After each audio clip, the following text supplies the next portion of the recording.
आता आव्हानं मी म्हणूनच म्हटलं की आव्हानं मी आता आढावा दुपारनंतर घेणार आहे. आव्हानं तर खूप आहेत. शेवटी शेतकरी आहे. शेतकरी जो आपल्या शेतामध्ये जो पीक तो घेतो, ते पिकाला एक उत्तम त्याला जे चांगलं उत्पादन घेतो त्याला एक चांगल्या प्रकारचा बाजारभाव मिळाला पाहिजे. किंवा शेवटी गोडाऊन साठवणुकीची म्हणजे अनेक समस्या आहे. खरं तर साठवणूक त्याला जर गोडाऊनच्या किंवा बाकी जरी असल्या तर निश्चित त्याला फायदा हा होणार आहे. परंतु अडचणी खूप आहेत.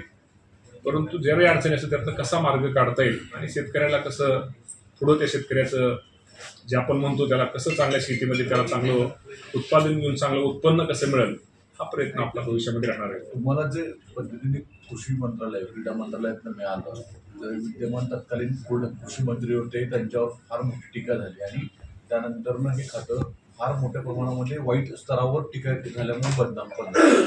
त्या स्वरूपामध्ये आता तुम्हाला सगळ्यात मोठं पुढचं आव्हान देखील तशा स्वरूपाचं आहे का की आव्हानं तर 100% आहे. शेवटी आव्हानाला सामोरं तर गेलंच पाहिजे आणि निश्चित प्रकारे मी तुम्हाला मग सांगितल्यामुळे शेतकरी माझा कुठल्या निर्णयामुळे माझा शेतकरी सुखी होईल किंवा सुखी राहील यासाठी प्रयत्न माझा भविष्यामध्ये राहणार आहे. आणि या बाबतीमध्ये अधिकची माहिती किंवा अधिक दुपारनंतर मी साहेब पण आणले दस्तूर साहेब इथं दुपारनंतर संपूर्ण माहिती घेऊन निश्चित प्रकारे आपल्या सगळ्यांच्या समोर नंतर भविष्यामध्ये येणाऱ्या आठवड्यावर मी आपल्याशी बोलील.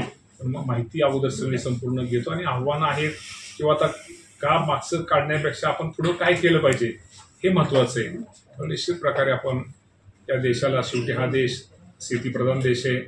शेवटी आपल्या शेतीला निश्चित प्रकारे माझ्या शेतकऱ्याला येणारे दिवस हे चांगले दिवस आले पाहिजेत यासाठी आपला प्रयत्न राहील. तुम्हाला अजितदादांच्या खास निकटवर्ती म्हणून प्रति एक महत्त्वाची जबाबदारी अशा पुढच्या टाईममध्ये दिलेली आहे. दादांचा विश्वास कशा पद्धतीने म्हणजे पूर्ण करावा. तर दादांचा तर विश्वास माझ्यावरती आहेच. त्यामुळे अजूनही चांगलं कसं काम करता येईल, चांगल्यातलं चांगलं कसं शेतकऱ्याचं हित साधता येईल तो साधण्याचा प्रयत्न माझ्यासारखा कार्यकर्ता करेल.